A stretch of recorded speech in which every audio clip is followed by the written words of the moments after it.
Members of Congress and my fellow Americans, our nation is back, bigger, better, richer, and stronger than ever before. Our country is winning again. In fact, we're winning so much that we really don't know what to do about it. People are asking me, please, please, please, Mr. President, we're winning too much. We can't take it anymore. We're not used to winning in our country. Until you came along, we're just always losing, but now we're winning too much. And I say, no, no, no, you're going to win again. You're going to win big. You're going to win bigger than ever. And to prove that point, here with us tonight is a group of winners who just made the entire nation proud. The men's gold medal Olympic hockey team. Come on in.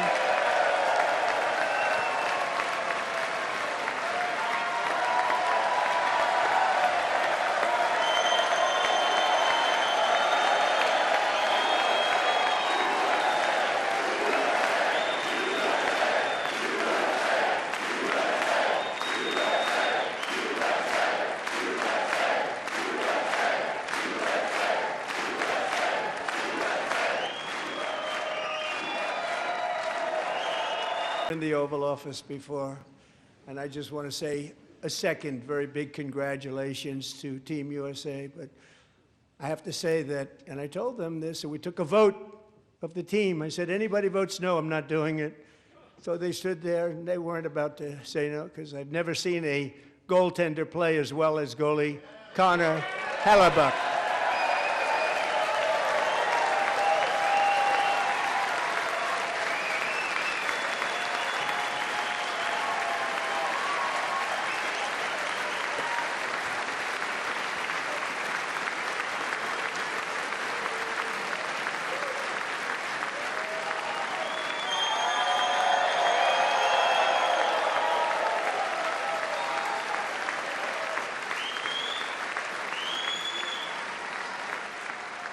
Think of it, 46 shots on goal, and I asked him, the one shot, the one where you put your stick in the back and it hit the neck of your stick and bounced off, do you practice that, or was that a little lucky?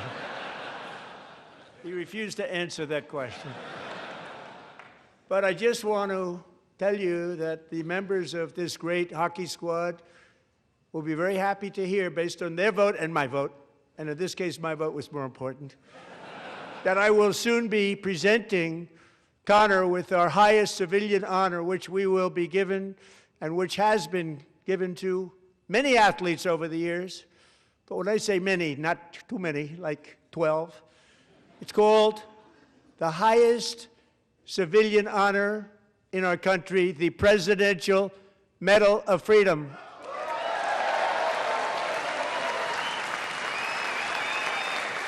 And we will never go back to where we were just a very short time ago. We're not going back. Today our border is secure.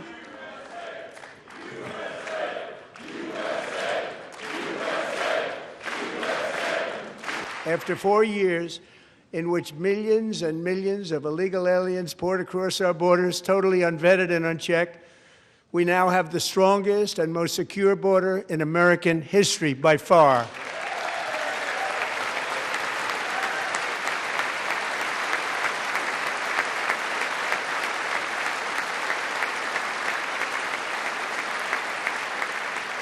In the past 9 months, 0 illegal aliens have been admitted to the United States.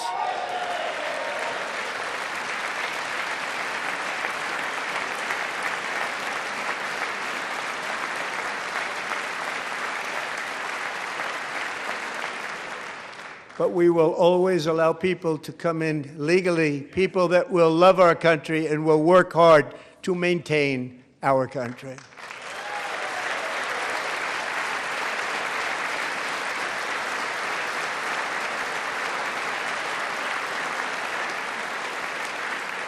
The flow of deadly fentanyl across our border is down by a record 56% in 1 year.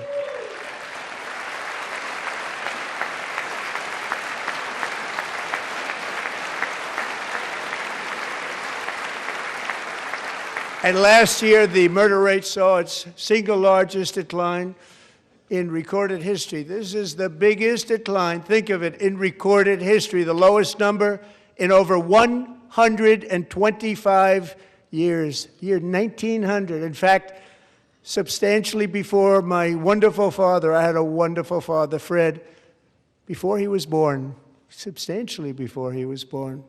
That's a long time ago. One of the great things about the State of the Union is how it gives Americans the chance to see clearly what their representatives really believe. So tonight I'm inviting every legislator to join with my administration in reaffirming a fundamental principle. If you agree with this statement, then stand up and show your support. The first duty of the American government is to protect American citizens, not illegal aliens.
Isn't that a shame? You should be ashamed of yourself not standing up. You should be ashamed of yourself. That is why I'm also asking you to end deadly sanctuary cities that protect the criminals and enact serious penalties for public officials who block the removal of criminal aliens.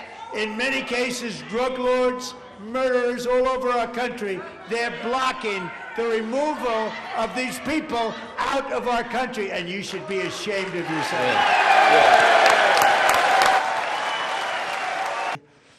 But in 12 months, my administration has driven core inflation down to the lowest level in more than 5 years. And in the last 3 months of 2025, it was down to 1.7%.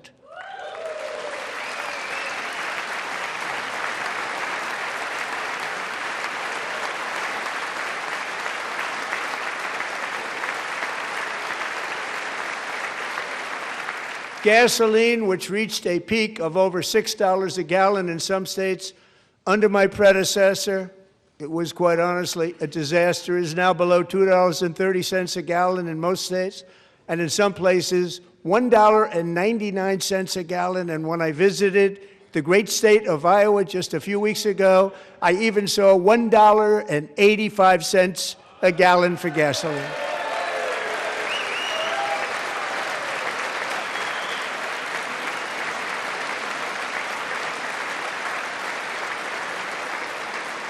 Mortgage rates are the lowest in 4 years and falling fast, and the annual cost of a typical new mortgage is down almost $5,000 just since I took office. 1 year. And low interest rates will solve the Biden-created housing problem well, at the same time protecting the values of those people who already own a house. that really feel rich for the first time in their lives. We want to protect those values. We want to keep those values up. We're going to do both. And we are going to keep it that way. The stock market has set 53 all-time record highs since the election. Think of that, 1 year. Boosting pensions, 401ks, and retirement accounts for the millions and millions of Americans. They're all gaining. Everybody's up, way up. In 4 long years, the last administration got less than $1 trillion in new investment in the United States. And when I say less, substantially less. In 12 months, I secured commitments for more than $18 trillion pouring in from all over the globe.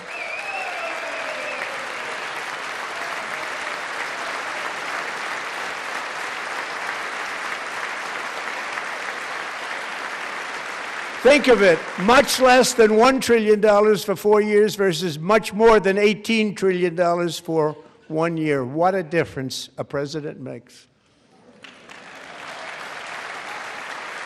A short time ago, we were a dead country. Now we are the hottest country anywhere in the world, the hottest. I'm very proud to say that during my time in office, both the first 4 years and in particular this last year, there has been a tremendous renewal in religion, faith, Christianity, and belief in God. Tremendous renewal.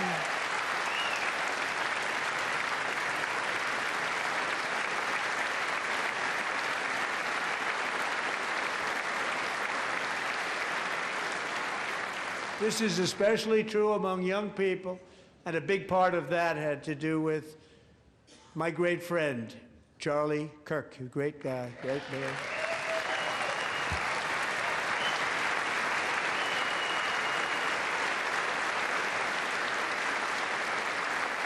So last year, Charlie was violently murdered by an assassin and martyred, really martyred for his beliefs. His wonderful wife, Erica, is with us tonight. Erica, please stand.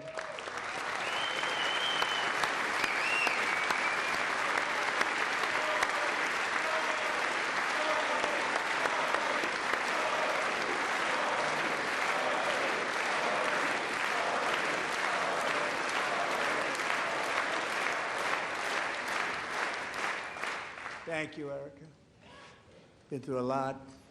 In Charlie's memory, we must all come together to reaffirm that America is one nation under God, and we must totally reject political violence of any kind. And perhaps most importantly, I'm asking you to approve the Save America Act.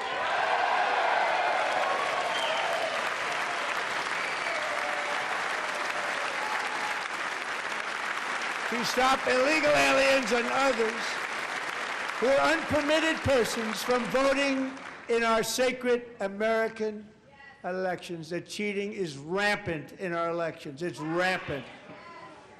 It's very simple. All voters must show voter ID.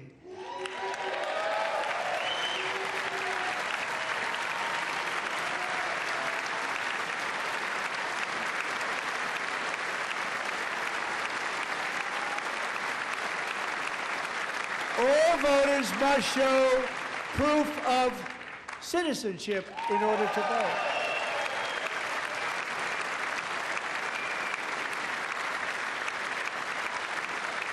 And no more crooked mail-in ballots except for illness, disability, military, or travel. None.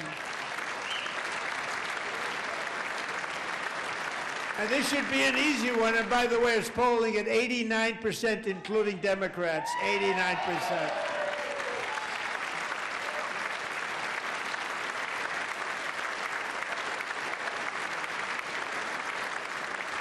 And even the new communist mayor of New York City, I think he's a nice guy, actually. Speak to him a lot. Bad policy, but nice guy. Just said they want people to shovel snow. They got hit hard. Wants them to shovel snow, but if you apply for that job, you need to show 2 original forms of ID and a Social Security card. Yet they don't want identification for the greatest privilege of them all, voting in America. No, it's no good. No good. Both Republicans and Democrats overwhelmingly agree on the policy that we just enunciated. And Congress should unite and enact this common sense, country-saving legislation right now, and it should be before anything else happens.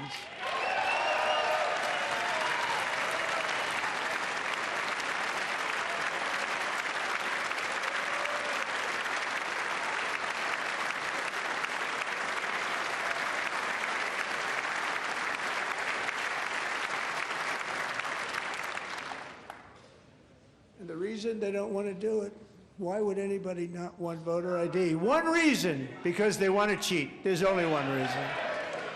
They make up all excuses. They say it's racist. They come up with things. You almost say, what imagination they have. They want to cheat. They have cheated. And their policy is so bad that the only way they can get elected is to cheat. And we're going to stop it. We have to stop it, John. Delilah Coleman was only 5 years old in June 2024 when a 18-wheel tractor trailer plowed into her stopped car traveling at 60 miles an hour or more. The driver was an illegal alien let in by Joe Biden and given a commercial driver's license by open borders politicians in California. Doctors said Delilah would never be able to walk or talk, have a good life. She wouldn't even be able to eat again. But against all odds, she is now in the first grade learning to walk. And she's here this evening with her dad, Marcus, a fantastic man. Delilah, please, you are a great inspiration. Please stand up.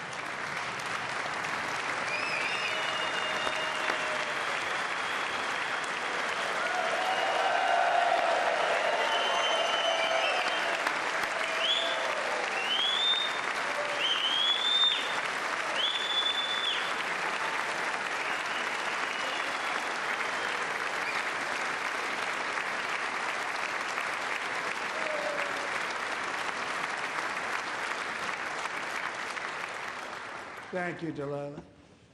Many, if not most, illegal aliens do not speak English and cannot read even the most basic road signs as to direction, speed, danger, or location.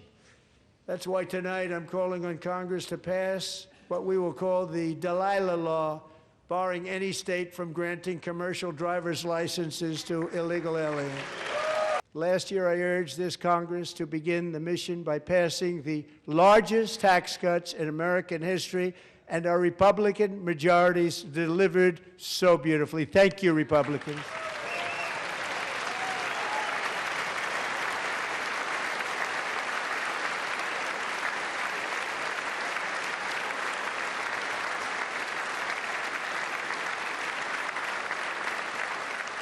All Democrats, every single one of them, voted against these really important and very necessary massive tax cuts.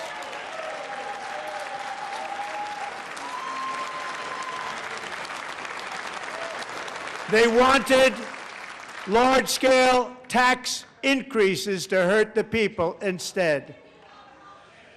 But we held strong, and with the great, big, beautiful bill, we gave you no tax on tips, no tax on overtime, and no tax on Social Security for our great seniors. Serving alongside Sarah that day was Staff Sergeant Andrew Wolf. The terrorist shot Andrew in the head, and no one thought he could possibly make it. The two of them, Sarah and Andrew, both shot violently in the head. Neither was expected to make it. They weren't even given a chance, except his wonderful mother, named Melody, who I spoke to the same night, and she was so positive. The doctors thought that Andrew was gone, but his mother said, no, no, Mr. President, Andrew will be fine. He's going to make it. I've never seen anything like it. I mean, he was given almost no chance.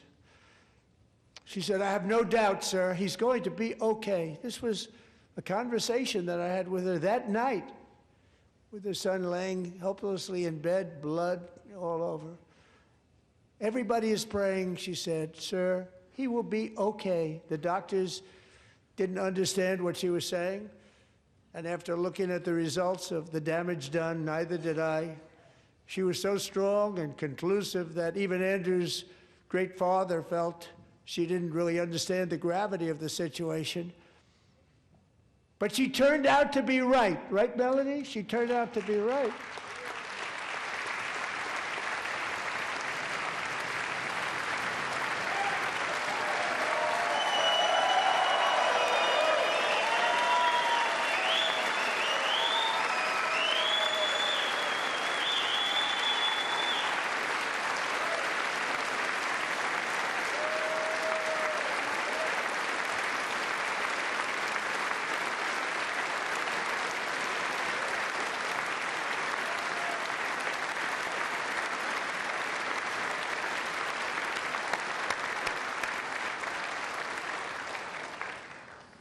Amazing, actually. I said, where does this woman come from? She's the most positive person I've ever met. With God's help, Andrew has battled back from the edge of death, and we're talking about the edge of death, on his way to a miraculous recovery. He's got a little work to do, but he's doing great. Nice to see you. He's a good-looking guy. Nice to see you. Thanks, Andrew. Thank you very much.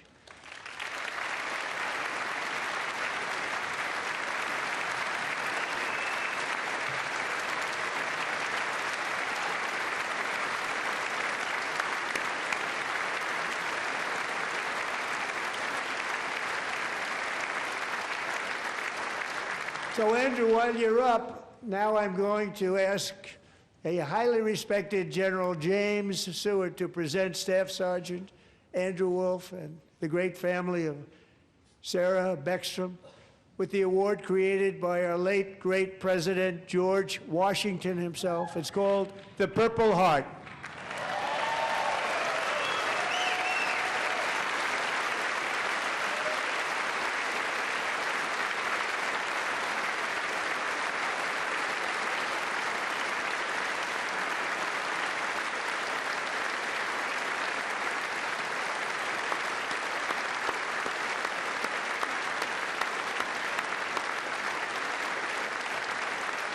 It was very dangerous. They knew we were coming. They were all set. But the deeds of one warrior that night will live forever in the eternal chronicles of military valor.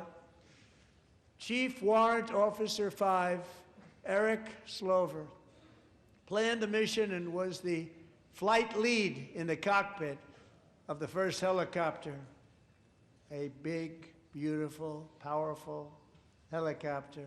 It was a massive Chinook carrying, as you can imagine, many, many American warfighters. Wearing the dog tags, his wife Amy had blessed with holy water before he left. She knew it was going to be a rough one. Eric steered the Chinook under the cover of night and descended swiftly upon Maduro's heavily protected military fortress. This was a major military installation, protected by thousands of soldiers and guarded by Russian and Chinese military technology. How did that work out? Not too good? While preparing to land, enemy machine guns fired from every angle, and Eric was hit very badly in the leg and hip, one bullet after another. He absorbed 4 agonizing shots, shredding his leg into numerous pieces. And yet, despite the fact that the use of his legs was vital to successful helicopter flight, legs are the most important part of flying a helicopter, to deliver the many commandos who would capture and detain Maduro was the only thing Eric was thinking about. Then, even as he was gushing blood, which was flowing back down the aisle, helicopter lands at a steep angle. The machine guns stood right in front of him. They were right in front of him, 2 machine gunners who escaped the wrath of the previous planes. Eric maneuvered his helicopter with all of those lives and souls to face the enemy and let his gunners eliminate the threat. Turned the helicopter around so the gunners could take care of business, saving the lives of his fellow warriors from what could have been a catastrophic crash. deep in enemy territory. Only after safely landing the helicopter with all the warriors aboard in the exact right spot, which was vital to the mission, we probably would have had to maybe cancel the mission if that didn't happen. Eric told his co-pilot, also wounded, but not as gravely, to take over. I'm about ready to pass out. The success of the entire mission and the lives of his fellow warriors hinge on Eric's ability to take searing pain. It was unbelievable what's happened to his legs, of the bullets, and keep on flying and landing, and people knew what was happening. Everybody in the back of the helicopter knew because they saw the blood pouring down the aisle. Chief Warrant Officer Slover is still recovering from his serious wounds, but I'm thrilled to say that he is here tonight with his wife, Amy. Eric and Amy, come on in.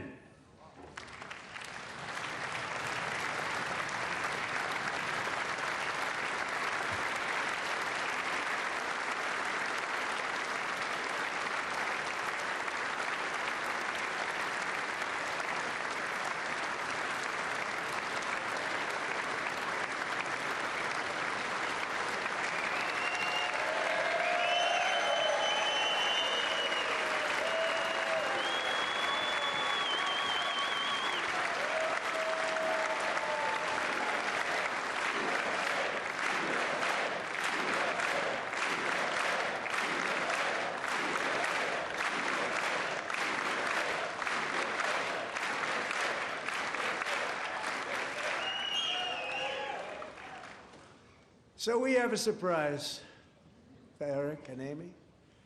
In recognition of Eric's actions above and beyond the call of duty, I would now like to ask General Jonathan Braga to present Chief Warrant Officer Slover with our nation's highest military award, the Congressional Medal of Honor.